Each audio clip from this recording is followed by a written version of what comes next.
What is good, everybody? Welcome back to another episode of the Bird Flock podcast. It's been a crazy few days for the Alouettes, and we're joined by a 2018 fifth-round pick, a two-time Grey Cup champion, the 2022 East Division All-Star at center. And I don't know when the contracts came in, but he's one of at least the newest Montreal Alouettes. It's Justin Lawrence, ladies and gentlemen. What's going on, everyone? I'm happy to be here. Fired up to have you. So fired up to have you. Obviously, we spoke about it a little bit before, but anyone who saw our graphics about, who we wanted to bring into Montreal, obviously Shayne knocked it out of the park. But no, Justin, you were number 2 on that list, right behind Greg Ellington, who, is one of your new teammates. Him as well. We are really fired up to have you, man. No, I'm excited. Like you said, the whole tampering period once kind of opened up, and then just kind of going through the whole process of figuring out where I was going to be next year, and then obviously when it came place and the deal worked out with Montreal, I was pumped finally get it signed yesterday, and then like I said, it's official now. So yeah, I'm happy to be here. Yeah, I mean, first off, welcome to Montreal. Super excited to have you. But this was your second time entering free agency. Obviously. We know where you ended up last time in Toronto. But what was it like this time? Obviously, you found a home pretty quickly. We all saw the, not leaks, I guess, but that you'd agreed to terms with the Owls, before the window even officially opened. But what was the experience, this time around looking for a new home? It was definitely different. Just kind of going through this whole process this time around. The first time I entered it, going from Calgary, I was really kind of just, looking for an opportunity to kind of showcase my talents a little bit. And it happened right away. Dinwiddie, who was just freshly head coach of Toronto, reached out to me. They needed a guy out there. So I pretty much had that deal kind of banged out right away. And it was done. And then, so, this year kind of going into it, it was more so, finding a spot that I kind of want to, make home for a while. Right. Find a little stability in my life and just find a team that I can grow in, which, like I said, obviously it worked out perfectly for me. And, being here out in Montreal is, more than exciting for me because I see myself kind of growing with the players that are there currently, the coaching staff as well. And then obviously the upper management. And then obviously the little bit I've got to meet so far of the fans, everyone seems amazing so far. So I'm beyond pumped right now. And you just mentioned like stability. Was it an absolute must in your contract to get that second year of in that contract? I wouldn't say it was an absolute must, but I think it's like a mutual like agreement between like me and the organization, showing that the organization's committed to me, and then the fact that I'm committed to the organization as well. So it was something we discussed, and I think both sides really wanted that because, like you said, I want to be the guy, and like hopefully, like you said, I'll be in Montreal for the rest of my career, and I hope they see the same thing from the upper management side of it as well. So, like you said, that it was a big deal, but like you said, it wasn't it was part of it. And I'm sure coming off the All-Star season that you had at center, and leading the Argos to the Grey Cup, the list of teams that we're reaching out was probably pretty long. Well, as long as it can be in a CFL with 9 teams, but. But what was it about Montreal that just made that decision so much easier to make that decision before again that February 14th deadline, I guess we could say. A big part of it was Montreal showed interest right away from when the tampering period opened up. They showed immediate interest, and then there was a couple of different factors that played into it. The fact that Jason Moss is the head coach there. I grew up in Edmonton, so obviously growing up I was an Edmonton fan. Jason Moss was a quarterback there, so. The fact that like he's there, I was beyond pumped to get the opportunity to play for him. So that played a massive role in doing it. And then, like you said, like I've been to Montreal very sparingly, mostly just on road trips with other teams. And the city's beautiful. I spent a little bit of time out here during East West. We were actually out in Laval, but I came into Montreal a bit. So I was beyond excited to kind of check out the city a little bit, see what's about, and just basically the potential of this team and what it really can become. The more I've spent time in this league, you can really kind of at the beginning of the season, everyone's kind of got that fantasy of what a team can be. And I really felt confident coming into this organization that this team has potential to win a Grey Cup, and I really want to be a part of that. There's amazing young talent around, so. And then, there's veteran pieces as well that can, kind of help lead the younger guys. So that's what really drew me. It was a whole bunch of factors that really played into it. Is there any guys that you played with before that kind of helped persuade you at all? Yeah, I actually have a good friend, David Brown. He's an old lineman as well out in Montreal. So Dave and I were actually drafted together into Calgary. So I know my first training camp with Calgary, David was hurt and ended up returning to Western.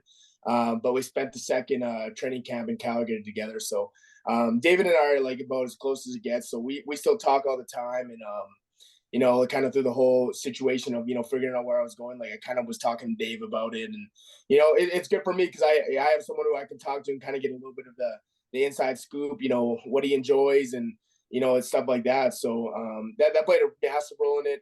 Rodine Brown, who was a draft pick for you guys last year. He's a fellow U of A guy. It was kind of funny, but I was one of the guys who helped recruit him to the University of Alberta, which is crazy. I never got an opportunity to play with him, but I'll finally get my chance in camp in May. So, yeah, and just jumping back to that a little bit, I think, correct me if I'm wrong, but when you made your way to Toronto, that was the first time in your entire life not playing in Alberta, right? Yeah, 100%, man. Yeah. Like, especially for a full season, it was a big change. Yeah, awesome, man. And then, so this is actually fun. So while I was doing a little bit of digging, for our chat today, I came across an article from your hometown Spruce Grove Examiner. And the article is titled "Hometown Hero Justin Lawrence reflects on Grey Cup win." How does that title of hometown hero kind of weigh on you? Is it something did you come into the CFL expecting all the success that you had, or are you just taking all this in as it comes? I feel like I'm really taking it in as it comes. I had high hopes for myself when I was growing up, and I was really passionate about wanting to become a professional football player. I went to camps growing up, and I really looked up to the guys who showed up to those camps, helped me out a little bit when I was just a little kid. I wanted to be in that position, and I had great support growing up from like I said, it's not the biggest city in the world, but massive support, which was big for me. And the biggest thing for me that I just wanted to represent for the city that gave me everything I have today and gave me an opportunity to succeed. And I feel like the people who come from this community are gritty people who work for what they got. So see articles like that, like you said, and winning the Grey Cup, and hopefully I'm bringing it out here in March to Spruce Grove. Will be an unbelievable experience. And like I said, I just hope it kind of helps inspire the next generation of youth who are growing up and realizing, okay, like I'm not from, big cores like Edmonton, Calgary, stuff like that. Like you can really do something if you put your mind to it. So that's the exciting part about it. Like I said, just everyone around and, people who've played a big part of my life, my high school coaches, university coaches, all that kind of stuff. It's just amazing to be a part of. Yeah, just before we go back to talking about Montreal, me and Dawson, we both played O-line growing up, and we know what it's like, the bond of those five guys on the line. And you just talked about coming over, you have some guys that but how hard is it for you to be leaving those that unit in Toronto? Yeah, it's definitely challenging. That's the crazy thing about football is like I spent 6 months with those guys. I didn't know any of them prior to going there. I knew one guy, Churchill, who's from the Edmonton area. That's about the only guy I knew. Shane Richards as well. I guess I knew two guys on the O-line, but didn't really know him overly well. And then going into that group, you spend 6 months together, and it's like I left that. I left the season. I'm like those guys really became family to me. We still have a group chat going on. I'm never gonna forget those guys. Obviously, everything we went through this season, the highs, the lows. It was honestly, it was such a special group, and just to be a part of it. And like at the end of this day, like everyone kind of moves on, and we kind of progress in life. But like you said, just having those core memories with those guys, and being able to kind of talk to them as the season goes on, you know what I mean, and just keep touch with them is special. And like I said, anywhere I've kind of been, as you guys can contest to it, being an O lineman, I've yet to meet an O lineman who's hard to get along with. So Yeah. like I said, the couple of Montreal guys I've talked to a little bit, I feel like it's going to be a great fit, and I'm excited to kind of gel with them as well. And you kind of just touched on my next topic of who, like, had you heard of anybody from Montreal? Can you give out the names, like guys that, if you're comfortable giving out the names of who's reached out to you already? Yeah, so I talked to I actually reached out to Lesage, like any of the guys who have Instagram stuff like that. I tried to at least following to get in touch. But I talked to Cody right away after he signed. I reached out to Will Stanback as well. And then like you said, a lot of the old man, like I know Christian Matt, Landon Rice. I don't think they're big on social media, so haven't got a hold of those guys yet. But like you said, a couple of those young guys, like Nick Callender, followed him on Instagram, and Lestage. Obviously, like I said, I was already close with Dave Brown and Rodim. So yeah, it's been good. Yeah, and so one name you actually didn't mention was Sean Jameson. So he took the majority of snaps at center last year, but I think he was initially drafted as a guard, brought in to play guard. How much have you spoken to, whether it's Coach Moss or Luke Brodeur-Jourdain or any of the guys there, of where they anticipate you? I'm guessing you're coming in to play center, right?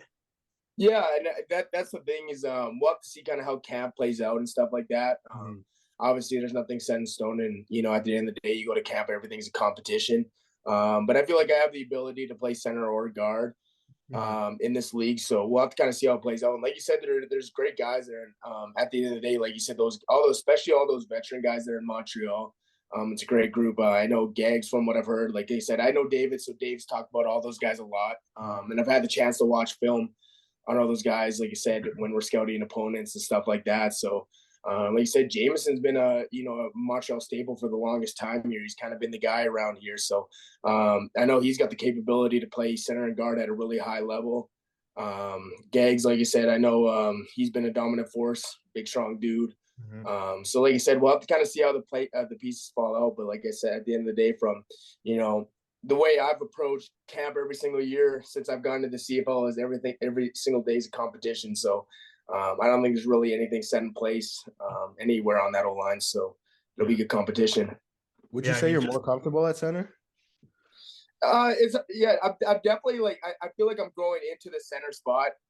Fun fact is I played guard pretty much my whole life, actually, all through a university and stuff like that. I've always played guard. So last year was actually my first full year playing center, which was a great experience for me. So I feel like I'm definitely growing into the position. And it's like you said, it's crazy because, we're at the professional level, but I felt, kind of as the year progressed, I felt like I grew a lot as the season went on. And like you said, it was still fresh to me, and, just figuring out the little tips and tricks, and, hopefully, like you said, going off the momentum of last year, I can kind of carry that going into camp. So, yeah, and I mean, you're coming in and being coached by, one of the most recognizable faces in Montreal football, and a guy who played center and loved playing center his entire career, in Luke Brodeur-Jourdain. How much have you, spoken to him in the last few days? I know it's still super fresh, but how much have you spoken to him, and what do you kind of expect to learn from the first few weeks and months in camp with him, especially?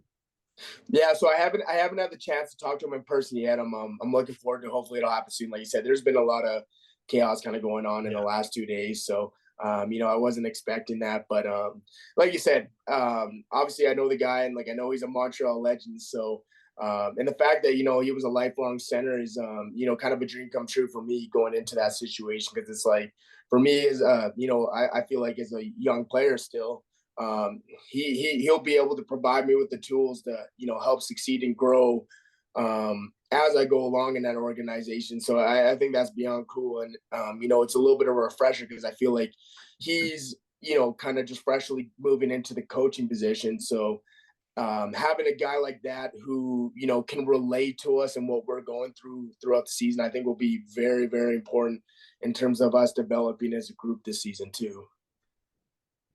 Yeah, and obviously we all saw your talent on display in your new position last year. What let the fans know kind of what you're bringing on the field in Montreal. Yeah, so I think what fans can expect to see from me is I'm a bubbly personality. I like to have fun, but I take it seriously when it comes to football. I'm gritty. I will fight for my life when I'm out there. And I really take pride in this stuff. So it means a lot to me. And like you said, I just like being able to connect with fans and meet everyone who's out there, because at the end of the day, if it weren't for the fans supporting us, we wouldn't be doing this. So I just think fans can expect someone who's going to work hard, try and push this group. I'm going to try and be a leader by example. I'm not the most vocal guy on the field besides making my calls and stuff like that. I'm not a hoorah guy, but like you said, I like to joke around in a sense. I like to have fun, but when it comes time to playing football, it's all business. What about off the field? Should we be expecting to see you like a lot in the community and stuff like that, or are you more of a reserve type of guy? No, absolutely. I've been pushing, especially since I got home this offseason. I've really been pushing to get more in the community a little bit more. And for any of the fans who are listening out and have organizations and stuff like that who want people to come out and talk to kids and stuff like that, I really hope people aren't shy and can actually reach out to me, and because I would love to kind of do that stuff. I've been working with mentorship programs back here in home, at-risk youth groups as well. So I'm hoping I can be a staple in that Montreal community and help in any way I can. Coaching as well. I've been coaching for the University of Alberta, their selects program out here. So I love doing all sorts of things like that. So I'm hoping I can kind of, establish myself in the community, and, people aren't afraid to, reach out to me, ask questions, and, get me out to stuff like that. So For sure. So Shane and I actually both coach a team out in Montreal. So I'm sure once you get settled in Montreal, we'll hit you up and, have you out, talk to the kids and whatnot. That'd be awesome. Yeah, absolutely. I'd love to do that. That'd be awesome. Sweet, man. And now I want to step away from football a little bit and let, the fans in Montreal just know about Justin Lawrence, the human being a little bit. So I'm going to go into a little bit of a rapid fire, game. Give me the first answer that comes to your head. Don't overthink All right. it. But actually, before we step away from football, the first this or that, you mentioned you spoke to Cody, you spoke to Will Stanback. Justin Lawrence, do you prefer run blocking or pass blocking? Run blocking, easily. Good answer. Good answer. Good answer. All right. Let's jump into it now. Outside of football, your favorite meal, your go-to meal. Go-to meal, chicken wings. Oh, great. And we know just the spot. Let me tell We you. got the spot for you, man. We got the spot I for love you. it. Trust me. That's what I like to hear. Trust me, we got the spot for you. All right. Favorite singer or band? I'm a big Young Dolph fan right now, so Okay. I've been listening to him a lot. Yeah, Okay. I love rap music, so Love it. Okay. Favorite pastime outside of football? favorite pastime outside of football, probably hanging with friends or playing video games. Okay. Game of choice. Video game. Of choice. It kind of depends. Usually sports games, Madden, 2K, NHL, Okay. Call of Duty. When it was big, I kind of go through phases. Okay. Go to fast food restaurant. Go too fast. Yeah, it used to be. I don't know if you guys. I'm pretty sure it was out in Montreal, but you guys ever heard of Red Robin's? Yeah. So Yeah. that used to be an Edmonton chain. They got rid of it, but that was my go-to. Probably one of the most devastating things that ever happened to me was when they got rid of them in Canada. So Go to gas station snack and drink. oh, that's a tough one. Probably I would say chocolate milk, and for the food, that's a tough one. Mhm. I would say probably a bag of chips, probably Doritos, jalapeno and cheddar, maybe. Fair enough. Growing up, who was your idol? Funny enough, actually, it was LaDainian Tomlinson growing up. Love it. He's kind of got me big into football. Probably the first player I ever started following, and that's why, to this day, I'm a Chargers fan. Okay. Was there ever a smaller Justin Lawrence where you were playing a little bit of running back, or was it O-line your whole life? Oh yeah, no, trust me, minor football. We used to have a little fullback package where I'd go in Okay. goal line, and I don't know. I think the last time I touched the ball was probably grade 8 or 9. I had a couple of fullback packages, got a couple touchdowns. So There you go. the dream died in high school, and kind of left it there. Yeah. And then the last one here. So let me set the scene a little bit. You're stranded on a deserted island. A genie comes down and he says he can bring you 3 items to survive. Can't bring people or anything like that. What's your 3 items to survive on this island? 3 items to survive. Ooh, that's actually a good question. I know. Are we talking like food involved in that? It could be. It could be. Honestly, if I can get that stuff, 3 items. I need a TV. Okay. I need a gaming station. and I need a coach. Hopefully there's some fruit trees on there or something like that. I can make it work, but There we go. All right, man, Justin, we're wrapping up here, man. I just wanted to thank you again. I know it's a busy time. You just signed and everything.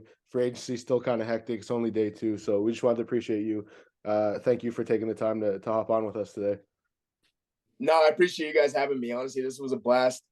Great questions, and like I said, I'm happy to be a part of the organization, and appreciate you guys accepting me with open arms. So, my pleasure's all mine.